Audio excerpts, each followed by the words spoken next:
to TD3 design. You sit there and you just go, out it comes, and it's got free capture arms. And I was like, Jesus Christ. But so did you get some with the as well.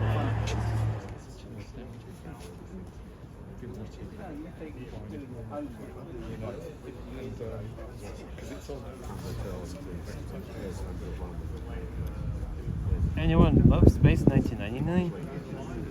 Use your Moonbase Alpha.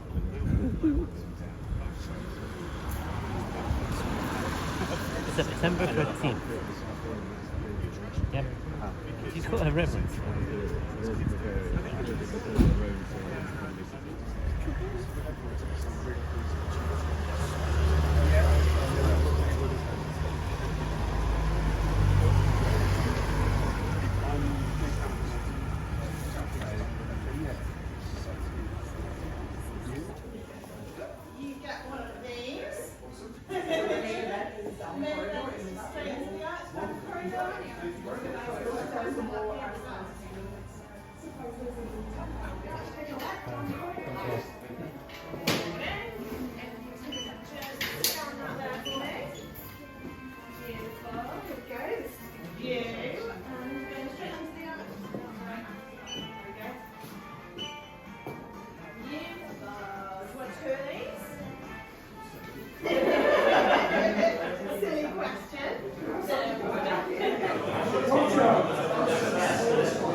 And if you want to be warning anybody about it, you should be warning her.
doesn't come together by itself. I've got a staff of 9 wonderful ladies and 1 gentleman who have worked their socks off to put this together. So I'd like to, first of all, introduce and thank the 2 curators we have, Alice and Alexis. Where are you? There's Alice. Alexis.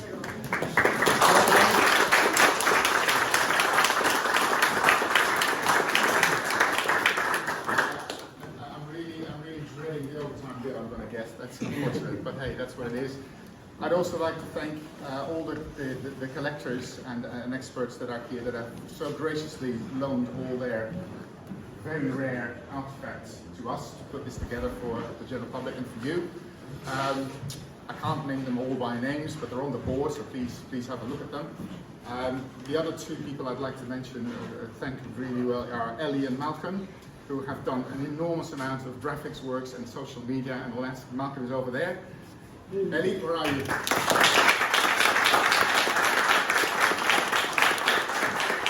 Ellie over there. There she is. That's how she really is. So I hope you enjoyed today. Please spread the word to your friends. We need all the people that we can get. I'd also like to thank Jamie for being here and graciously with his presence.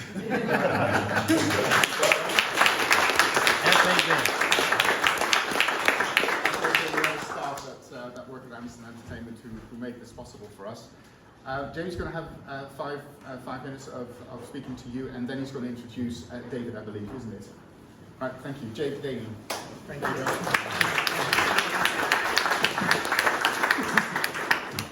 Right, I've just done 2 hours of pure talking to everybody, which has been lovely, but my voice is fading, so I should try and speak up. Thank you all so much for coming. It's really, really lovely of you to come and to share your stories with me. I've taken a couple of pictures of people who've brought in photos of themselves, embarrassing photos of themselves as children with some of the toys and collectibles we can see around us. It's actually rather strange to be putting on an exhibition which is really all about nostalgia, when the man behind it really was the least nostalgic human being any of you could have ever met. As I'm sure lots of you know, when Dad finished any single series, all he wanted to do was move on to the next one and forget about the past. And he would often say that all he could see in the past shows were the mistakes. So when I was growing up, aside from a brief period where Lady Penelope and Parker lived in bin bags in my wardrobe until he sold them at auction in the mid-late 90s, all we had at home to kind of symbolise the success was a small white display cabinet that sat on the wall. And from the age of about 3 to 7, I would stare at this cabinet longingly, knowing that it was locked shut, and that all the contents were far too precious for me to touch. When I turned 8, I was finally allowed to touch some of those objects. And it is that full collection of objects which are here in this cabinet in the corner. They are a strange collection of items. Lots of toys from the Dinky era, the blue Thunderbird 2. I'm sure most of us will never get over why Dinky wants to paint it blue, but at least it's a talking point and keeps the Dinky name alive now. But there are a couple of items in there which I would really love you to take a look at and just to think about and understand the man behind the shows. So in there really is something rather important that is not a toy, and Alice, bless you Alice, thank you for researching this, has confirmed that the RAF wings in there were Lionel's RAF wings. So Dad kept those the whole time. For those of you who don't know, Lionel Anderson, Dad's older brother, the hero that inspired pretty much every on-screen hero that you have seen in an Anderson show, who was sadly shot down during the Second World War and was killed. Unbeknownst to me, and actually kind of almost to Dad because he hid the story from his own mind, it is Lionel who is the reason that Thunderbirds is called Thunderbirds.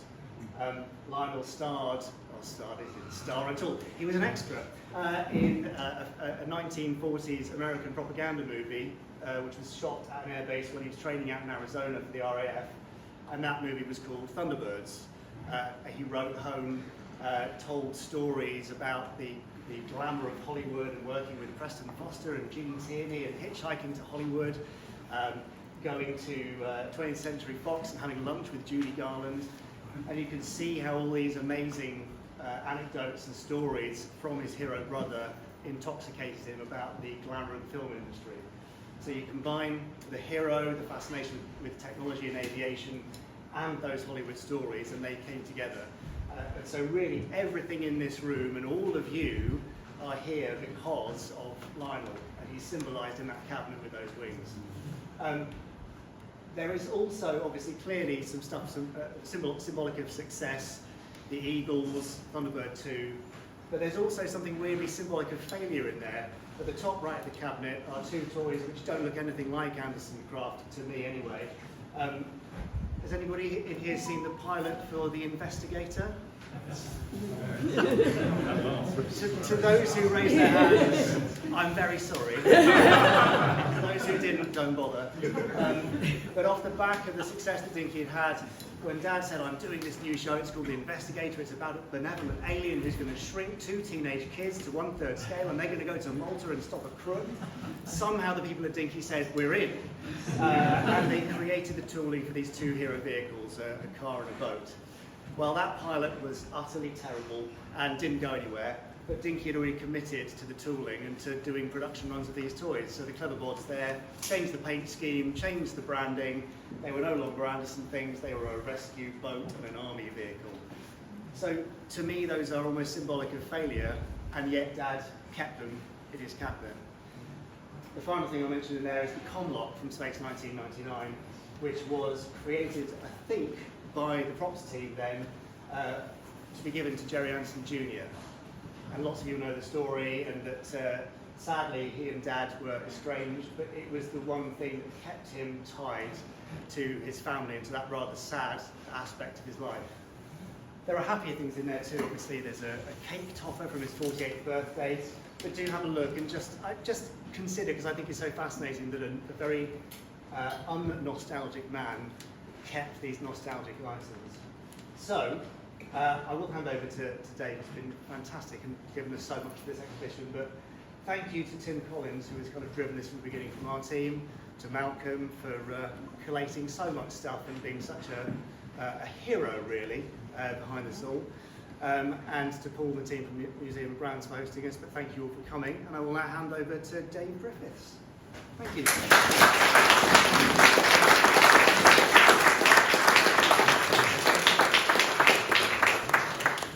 Hello everybody, it's great to see so many people here, and obviously some of my people I've met, which has been a great experience. I'm just a humble fan, an ordinary guy who was inspired by James' dad and Christmas in 1965, growing up and getting the Stingrays for Christmas and breaking it within the next 15 to 20 minutes, and my Christmas day was ruined until Boxing Day, and I begged my mum to buy me another one for all the money I'd had. But ever since that day, I've been fascinated with the shows, the vehicles, the characters, and growing up in the 60s, my mum would finish work and then I'd meet her, and then we'd go to the toy shop, and I was, Mum, can I have one of those? And if I was very lucky on payday, I might get a little something. Not every week, it could be a colouring book, it could be some sweets, but I always get a little something, and that kind of generated my passion. Obviously, we grow up and things change and we find other interests that we fulfill. But then in the mid-1980s, or early 1980s, I saw a single item, which was a Dinky toy. Everybody probably has one. And that sent me on a path where I thought, oh, I remember that. I'd love to have another one. And then, oh, that came with it too. And I bought that. And oh, there's that, and there's that. And it just kind of steamrolled. Also, I went to my first convention in 1984. And met a like mind of thousands of other, a few hundred plus people, saw the new merchandise, learned things, there's no internet, so it was word of mouth and what people had to sell. And I ended up buying a few toys here and there, and those accumulated into lots and lots of toys. And I had my favourites. I adore Stingray. I just love Stingray to bits. UFO, I love all the shows, but the ones that kind of really hold it for me is Stingray, Fireball and UFO, simply because I love the involvement of the tech and the characters, and that set me on a path quest. I didn't know they made that. Oh, I find out how much? So I'm sort of passion driven by collecting stuff, and even today I'm finding things I didn't even know they existed. Last weekend I went to a toy show and a guy said, "Have you got the Fireball XL5 playsuit?" And I went, "No." So I'm absolutely blown away when something turns up. So you just don't know what's out there, but for me the merchandise was a symbolic thing to link me into the show. Before video recorders, I would simply watch the show, we would meet with friends, we'd have our toys and we'd play our little games. And we'd have the TV21 comic and we'd perhaps reenact what was in there. You have your box of cereal, you get a Thunderbirds toy out of it, you go, "Oh, we've got a little kit in a cellophane bag," and Mum says, "Oh, be careful, don't put that in your mouth." And then there were the other things like the Scarlet vehicles, and I lost the parts, so we'd have to buy another 6 packets before we could buy another one. And that kind of went on from there. So I lived it in the 60s and it was just a wonderful experience. And I rekindled my passion for it in the 80s, and it's kind of gone on and from there. But now it's like, I limit myself. I can't buy everything. Should I win the lottery, there will be a Gerry Anderson museum, I promise. Thank you very much. Enjoy.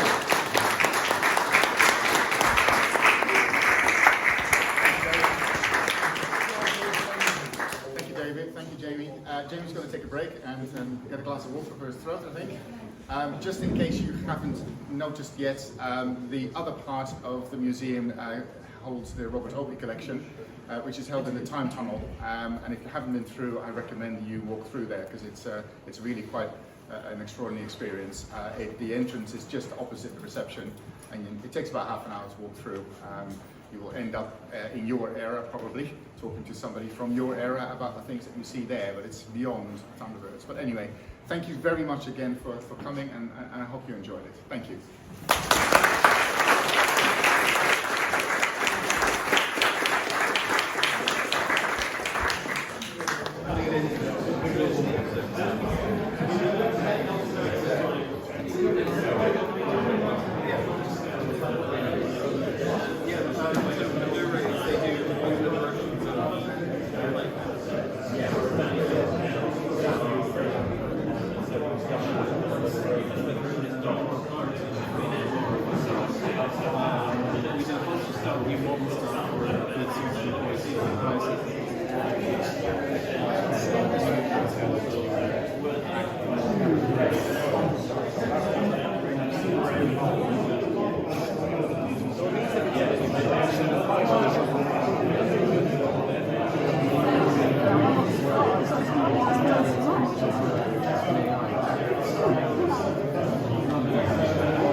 Well, I'm in the process now. I think the flavors are rather embarrassing. Some of the newest, anything with a barcode.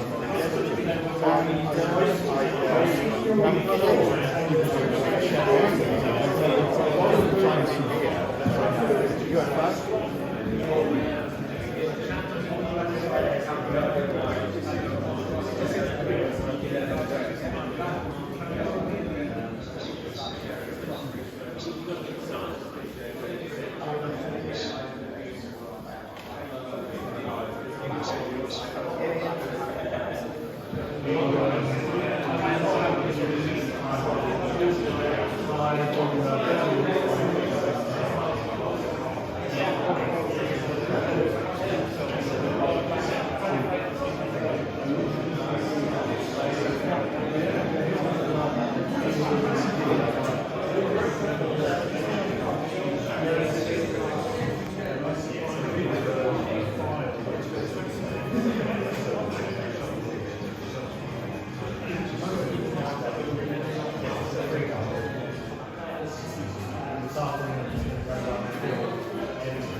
Need everything?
Hopefully there'll be no one year I'll do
But then again, if my name was just strange, I would probably be on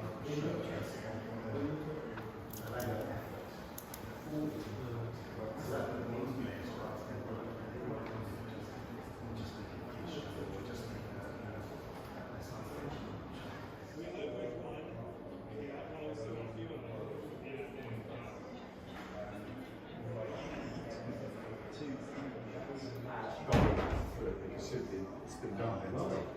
You just do Mercedes? I don't, yeah, because that's what I know. Were you brought up on Mercedes? No, it's the same year as me, and it's in better condition. Well, I'm 66. I was born in 66. Oh, right, okay. But I don't know.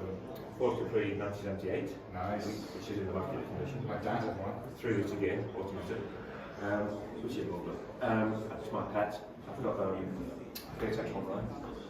Again, in great condition. I've got a little toaster on two, the first one. Oh, Series really? one.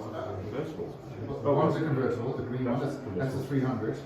6-cylinder aluminium engine, that's a hardtop 250 automatic, and this is a 250 manual. I think it's the only manual that I know. You like convertibles, do you? I have one. Yeah, fair enough. Fair enough. But yeah, I have one of each. I've watched it a long time. I was spending too much money. And it's a 190E. Oh, okay. More, 1992. It's immaculate, really immaculate. I don't know if you've heard of the place, Man Park Auctions in Runcorn. I've just bought it. I'm going to collect it till Monday. Good, congratulations. Yeah, that's good. That's a cool. They reckon it's one of the best in the country, if not the best. So I paid a bit more than I wanted to. I found the back, 4-door, one owner from new, right-hand drive from Paris. Yeah. 75,000 kilometers on the trunk. Yeah. 35 stamps in the book. So every 2,000 kilometers, he went back to the garage, stamped it. Got it from the first owner. Bought it for $3,000 because it wasn't working, and then put a new pump in it. So you didn't spend much. Because it was a right-hand drive car. It's a Mercedes. A fuel pump. Yeah. What do you work Yeah. You just type in Convita Droit, which means right-hand drive, and then all the right-hand drive cars come up. And there's loads of them. There's Jags, there's immaculate stuff, there's Land Rovers, MGs, mostly MGs. I'm getting quite a bit of this auction because I bought a few cars from them recently. I might be able to do something with that. Oh, and the Make fact, some cars. and if you bring the car back from France, Yeah. they pay 5% duty over this sale.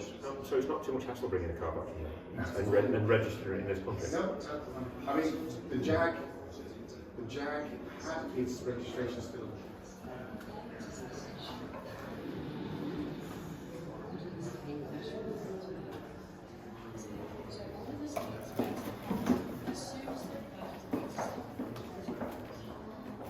It's open? Is it open? Is it open? Not strictly, unless you've already bought a ticket for this actual. Yeah. You have? It's still open, I think, as far as I know. Until we say it isn't. I think the museum closes at 5. See you later.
That's a really good place.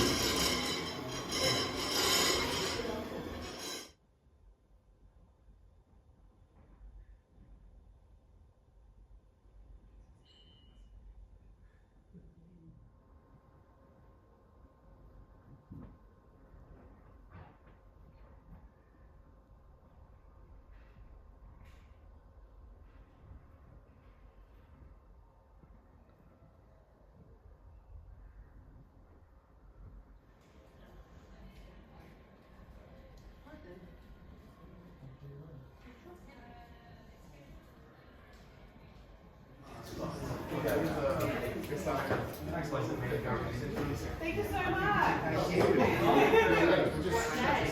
Yes. We're not on the same thing. No, I've never seen one.